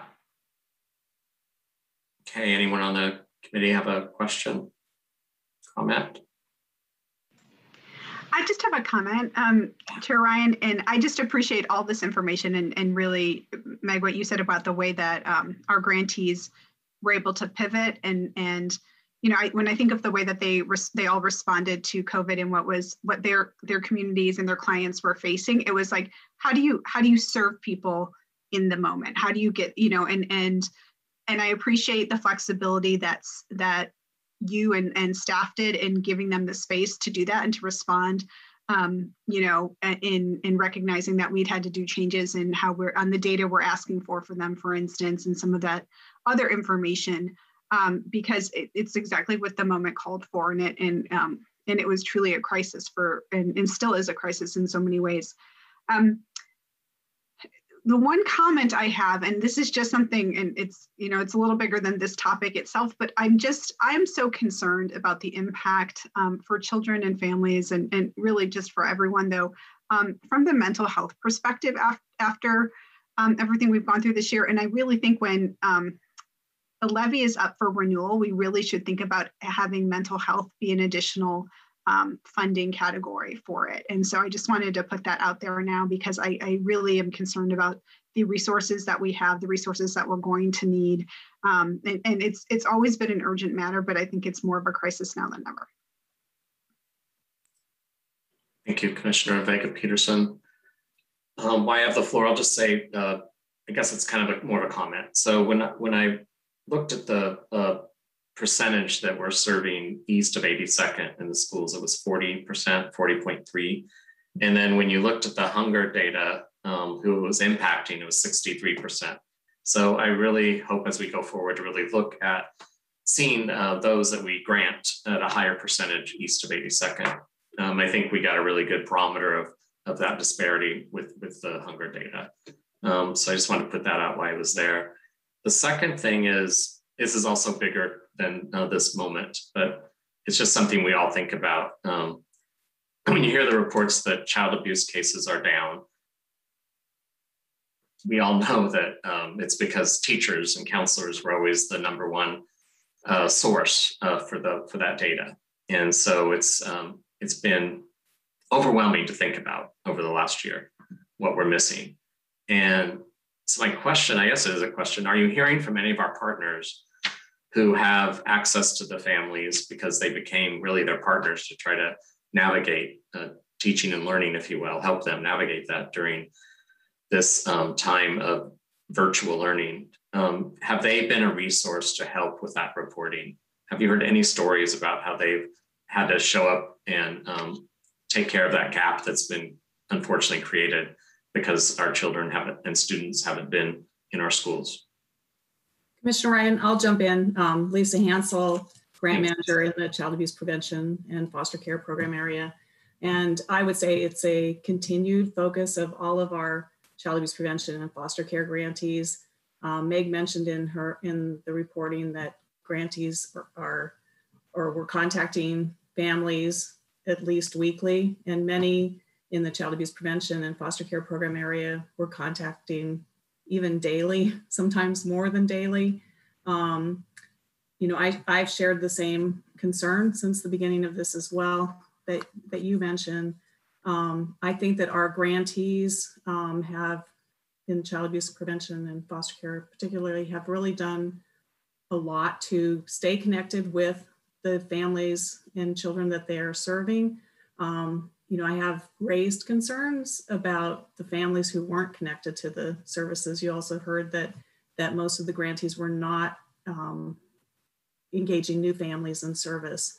Some of the things, you know, I've heard as well is the limitations with virtual contact as being the primary contact is there's not as much freedom to talk in, you know, on, because everyone in the house can hear then, right? So everyone's home. So I know that there are concerns around that as well, that maybe the grantees aren't hearing the full stories, but they're doing what they can to stay connected and stay engaged and help support and really focus on how do we protect and how do we help reduce stress, really working to help families access the basic needs they have and the additional stresses that are happening due to the pandemic and job losses so that they can help reduce the stress. And I know that they've shared that families have really expressed appreciation for the support because oftentimes they're the only, you know, the isolation is huge right now as well and causing a lot of stress. And so when having that contact with the grantee helps reduce that isolation and therefore reducing the stress as well. Thank you, Lisa. And to Commissioner's earlier point, it's that isolation that really feeds the mental health concerns. And when you mentioned that 84% remained enrolled, I'm sure we all thought, oh, those 16% that are no longer enrolled, those are the ones that I was thinking about when I started this dialogue. So anyway, it's good data, but it does continue to we have to ask more questions and how we can keep showing up. I mean, I'm not saying that there's going to be another pandemic, but who knows what's coming up? We have no idea what the future holds. So we sure are learning a lot during this time, and I appreciate this. Any other comments from the committee? I know we're getting close to 5 o'clock where we all have hard stops, and I'm the reason why we're probably delayed. So any other questions or comments? I was going to say one more thing, adding to Commissioner Vega-Peterson, that will be coming out of the pandemic are all of the young people that just gave up going to school. We don't have the data on all of the young people in our educational system just not in school. So I think that will be something that we as the levy have to really think about. The numbers across the nation, just Northwest Education Association, I know they're tracking the COVID slide, but also how do you track all the students that are not in school and how is that going to have an impact when we reopen next year? Because there's a significant amount of kids that are just not there because they can't be, because they can't do either the hybrid or the virtual. So I think that will be something else we need to consider as the levy as well. Thanks, Felicia. And, you know, we always, in our former life when we connected with each other, summer learning loss has always been the time when the disparities accelerate. So this past year has made all of us just cringe about how fast those are accelerating. So I think having a special targeted focus coming up next time would be smart. Yeah. Okay, I guess it's time to move on. Thank you so much, Meg. I just called you Peg. That's not your name, Meg. Anyway, thank you. And we're moving on to you, Lisa. That's the last presentation. I promise is not very many slides since you all have a lot of slides. Hang on, let me just share my screen here. And we'll get going. So again, I'm gonna let you know you need to switch your headset and think now into this year. So we are gonna tell you a little bit about, come on, let me do what I want. A little bit about what we heard at the mid-year about all our current grantees. So this is all of the new grants we just made. So remember, there's startup programs in there. There are people who are just beginning things. And then there are programs that have been with us for a long time. So it's really a mix. I just want you to sort of, we're talking about 85 different programs when we get into to this slideshow. So different headset. So first, I want to tell you a little bit about what happens with the programs that are not hunger relief programs. So again, we're holding hunger relief separate because their response in this pandemic has been somewhat different. So all the other program areas, we're trying to understand at the mid-year how well are people doing against their typical service goals, understanding that many programs have had to pivot and do different activities than what they've done before. So we're just trying to understand kind of where they are against their usual deliverables. And programs are actually doing pretty well. They're pretty close to, usually at the mid-year, we would expect people to have served somewhere around 50% of what their annual goal is. And with programs that were able to report data, they're at about 46%. So that is, it was encouraging overall that programs are still reaching a fair number of kids that they intended to reach. One thing that number masks that I just want to take you underneath that data, and this speaks to some of the concerns that the committee members just raised about the last set of data, and that's that this varies by program area. So you have some programs that were not able to operate. So to Felicia's point, there are some programs that have not been able to operate because they only operate in person. They're drop-in service, they operate in person. So there's a few of those in there. There are some new programs in there that have not been able to fully get up and running and be able to serve kids yet. There are programs that depend on DHS for referrals and have not gotten any or very few referrals yet. So some of their numbers are going to be down.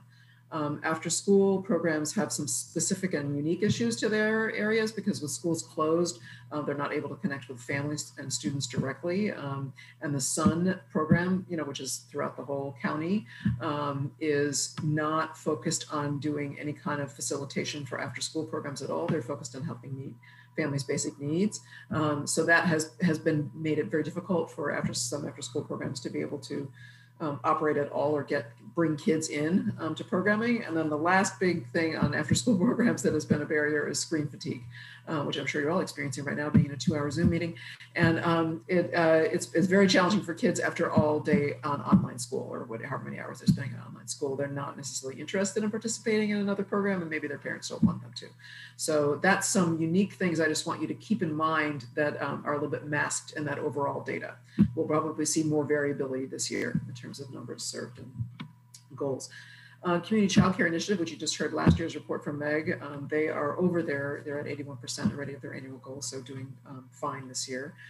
As not surprisingly, hunger relief services that are doing pantries, either mobile or in schools or in other community-based locations, as well as programs doing meal delivery, they're all serving more people and providing more food than they expected to be at mid-year. So they are responding to the crisis, the ongoing crisis. And I think there was just even, another, someone just did, I think Pew did a food insecurity survey, and numbers are up, and they're not surprisingly disproportionately falling on communities of color.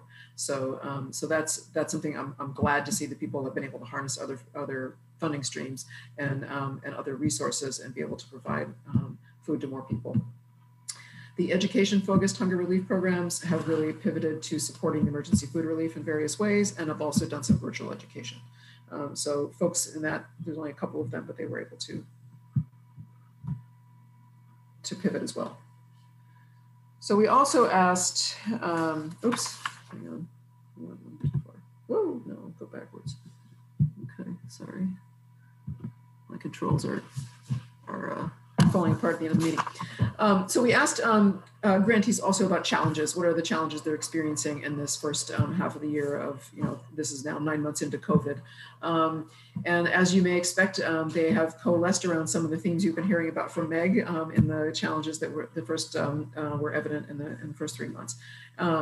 Around enrollment, the biggest one by far that grantees cited was the slowness and difficulty of virtual outreach. Families are overloaded with communications. It's hard for them to respond to outreach. And it's meant that everything goes more slowly. The other thing that people talked a lot about was the enrollment process is difficult to do virtually online. It's very difficult to get completed. And in situations where you need parental consent in order for the child to be enrolled in some kind of service with the grantee agency, it's been harder than usual. And it's never easy to get all the paperwork done to do that. So that's been a barrier for folks. Also, some folks, not all, but some cited challenges with hiring staff. So new programs had to hire staff. It's a slower process to do that in a pandemic. And also, as I mentioned before, getting referrals, particularly around foster care programs that need DHS referrals in order to enroll kids. So those have been the challenges that were cited by most grantees. For program engagement, and that's, how well are we getting people to participate? Well, even though they might enroll in a program, how much are they showing up? How much are they participating in the programming virtually? Not surprisingly, the number one thing cited by grantees as a barrier or as a challenge was family technology issues. And so that has, in some cases abated, but still it rears its head because there are, even though they might devices, people have got devices now, they may have gotten internet service, there are bandwidth issues, devices break down, the internet doesn't work that day, there's problem, some other problem that the agency has to help solve in order for the parent or the child to access the service at all. So that's been number one. As I mentioned before, screen fatigue is big for parents and for youth as well. Spending that much time online is hard, and it decreases the amount of engagement. Also, some providers are talking about, what teachers see too. People turn off their microphones and turn off their videos. So yes, they're there, but we don't really know how much they're there. So that's another issue that's reared its head for particularly programs that are doing like groups of youth services. The other major issue is families are focused on meeting their basic needs, and kind of to Jessica's point, this is an ongoing situation that is pretty intense for much of our community, and families have to stay focused on that, and that's not always left a lot of time over to be engaged in programs that are supporting academics or other types of programs.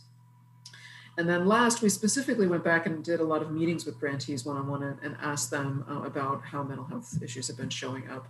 And pretty much the vast majority of grantees that we talked to about this said absolutely has been showing up. So kind of Jessica's point could have been more on point. And I'm sure you must be here talking to a lot of the same folks we were talking to. So it was really, and some people really raise this in the written reports too. It's a serious issue and people are wanting help with it. And as other folks have said on the committee, isolation was probably number one as one of the biggest stresses. Stress in general up for all of these reasons. Anxiety also big, including anxiety about returning to more normal. Grief, a lot of grief that people are processing. Exhaustion with all of this. That's how much it's worn people down. And then also, as Felicia just pointed out, lack of motivation, and that shows up as maybe not going to school. So programs that might have been helping kids do schoolwork, the kid has stopped showing up to the program and stopped showing up to school altogether. So it's harder to reach those kids. It's harder to bring people back online just because the situation itself is not fully changing. So those were what we heard from grantees about mental health. They were also interested in, we asked how we,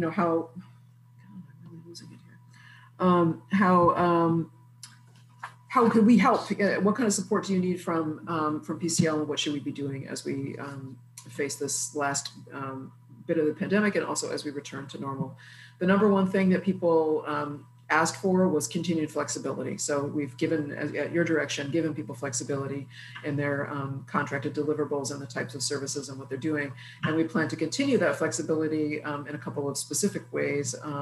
One of which is to make sure that people are revising their budgets and putting money into client assistance in this last quarter. So whatever monies that they might have thought they were going to spend and things that didn't happen because the pandemic took the course it did, to really urging people, and they've already started to do that. So we've already started to process requests to be able to deliver more direct assistance into the community. And then the other thing is around carryover. So we are going to allow people to apply essentially to carry over more funding that they didn't spend if they want to use it for client assistance. So we're going to continue. We expect that this, the fallout from the pandemic is going to continue for families in our community, and people are going to need additional resources. So we're hoping that we'll be able to put our resources toward that, and grantees will be able to do that. And most were very happy to hear that. The other thing, of course, not surprisingly, assistance with mental health resources, and that could include lots of things. People have made lots of suggestions to us, revising budgets or allowing people to pay for mental health staff that are in their agency to be able to tap the resource of that within their agency to support people involved in various PCL funded programs. So that's one way. Training and assistance. So both training, allowing budget for more training around mental health for existing staff, as well as potentially offering training to PCL grantees writ large around mental health supports and resources available in the community. And let me see what else. Oh, convening grantees. That was the other thing people talked about, specifically with mental health in mind. Do we convene people around how folks are dealing with the mental health crisis that is out there? Make sure people know about all the resources that others are using. Make sure people are aware of all the PCL programs, you know, people's own knowledge about other PCL programs that might be useful to their clients. People also asked that we might be able to convene or support them by convening around virtual program delivery issues, ideas for delivering a virtual program, and then best practices for doing it. So help and support and continuing with virtual program delivery. And then last, training, just again, writ large, both with mental health, with possibly with virtual enrollment. Is there any best practices or things that people have done they could share with others to help that process improve, since we're likely to stay with virtual program delivery, at least for the near future. And then last, we asked folks what were their plans for returning to more in-person services and where are people at, what can we expect? Most of the grantees are planning on continuing to offer virtual services, definitely through the end of this fiscal year and possibly into the first quarter or so of the next fiscal year or longer, depending on what happens with schools. Many are already conducting limited in-person activities and they plan to continue that. So they might go to drop off an activity kit at a person's house, and they may have a distanced masked visit where they check in about needs. So they're going to continue doing those activities and anticipate doing more. Many are doing things in the parks and plan to do that again in the summer. The biggest thing that people don't know is they don't know what's going to happen with schools and will they be let back into schools. So that's kind of the open question. We have a few grantees that are planning to completely return to in-person services. These are folks who might control their own facilities and have policies in place that they can have people onto their sites. That's only a relative few, handful. Hunger relief programs are planning to continue their current service delivery methods until things change dramatically at schools, because so many of them use the school sites as a place to deliver food. So that's kind of what it looks ahead for the next quarter and kind of where we're heading for flexibility and assistance and support for grantees. Happy to hear any questions or any further suggestions you all might have for the, ways that we as PCL should be supporting people. Thank you, Lisa. I know we have only 5 minutes remaining. So does anyone have a burning question? I do. And thank you. Thanks so much for the information. I do have a question because in terms of the connection that programs have with their families, and just wondering if we have a sense of how many families are interested in getting the vaccination, concerned, because there's a lot of historical reasons for people to be nervous about it. But of course, unfortunately, communities of color have been impacted disproportionately in terms of health and mortality rates. But I wondered if that came up at all, or maybe this last iteration, it's too close to the vaccination being available for those conversations to come up. But are there ways that we can help spread the word about the importance of getting vaccinated, or information sharing, or if that's come up at all? Yeah, so both have come up, and I would say John Coughlin has done a lot of just pushing on social media all kinds of vaccination resources and information. So that's been kind of the primary information way that we have tried to put out to the more general public or folks who are following us on social media. I would say that in conversations with grantees, it's come up in sort of a cautious approach because of staff. Both trying to make sure that staff feel safe to offer services in person and getting vaccinated, and whatever people's fears or reservations are about on a staff level getting vaccinated. And so agencies have been trying to work with staff primarily, I think, around this, but also there's no doubt about a lot of grantees are putting information out directly to families around vaccination resources and where they can find, get their questions answered, where helping them sign up for getting a vaccination if that's been a priority for them. So people have talked about it. not in a systematic way, don't really have numbers for you, but absolutely it came up, and it's absolutely something that's occurring. And I guess, I would say open up to other grant managers if you have anything to add on that point, talking to grantees, because we were all checking in over these last couple months with people directly. Can I add something, Lisa?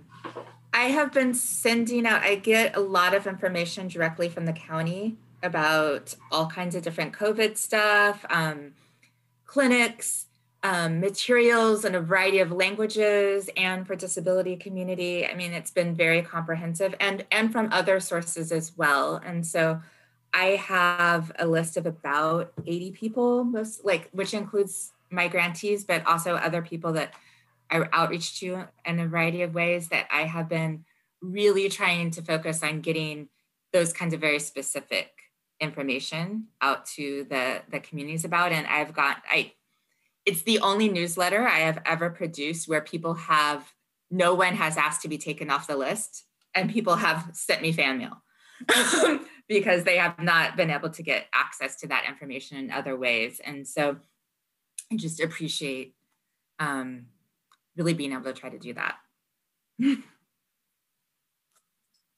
Thank you. Thank you, Lisa. Lisa, did you want to do a 1-minute update on staffing? Yes, really quickly, I want to say, since I'm not sure everybody knows, this is Lisa Hansel's last meeting, because Lisa Hansel is technically retired, and she has graciously stayed on to help us through this transition period, and I can't thank her enough for that, and she knows just how appreciative I am to have her help, her ongoing help. And I just wanted to recognize her more than 10 years of service at the Levy. And she has tirelessly contributed to the program team's efforts over the years. And she's educated all of us on how to best support foster youth, because that was not an expertise that Meg and I had when she joined our staff. And how to best communicate with DHS, which is no easy feat. And I will say that her attention to detail and her focus on consistency has really improved all of our work. And I will say specifically my work. So I really appreciate that and value that. And I have learned a lot from you over these years. And I want to just thank you for all you've given us, and appreciate your time here. And I want to wish you the best on the next adventure, whatever that might be. Yeah. Thank you so much for those kind words. It's been an honor to serve. And I've certainly learned a lot as well from all of you, and especially from the grantees. It's been a real privilege to work alongside all of you and all of them, and just to see the grantees' compassion, thoughtfulness, creativity, and their never-ending dedication to the kids and families in this community has touched my heart and will stay there forever. Thank you. Well, Lisa, I just want you to know, I just feel like, as I said in the chat, you are a jewel of a person, and your leadership over the years, not only with the Portland Children's Levy, but to our community, I am eternally grateful for. And when I heard you were retiring, I was just happy for you that you get to enjoy your time the way that you want. And I just wish you a very, very happy retirement. Thank you, Felicia. So sweet. Thank you. Thank you, Lisa. Thank you for serving, and I hope you're a really active person in retirement. I look forward to hearing about your next chapter. And I just want to thank everyone for joining us today. Our next meeting will be from 3 to 5 on Tuesday, the 15th of June. Agendas will be sent to the Levy email list, shared on our social media channels, and posted at our website. As always, we welcome your comments on agendas about the Children's Levy, and we would like you to join our next meeting and participate if you can. And that's about it. I hope you enjoyed our dialogue today. That's what I thought it was. It was a really good conversations, and everyone have a wonderful rest of this month. See you in June. Take care. And especially hats off to Lisa Hansel. Bye-bye. Bye. Thanks, everybody.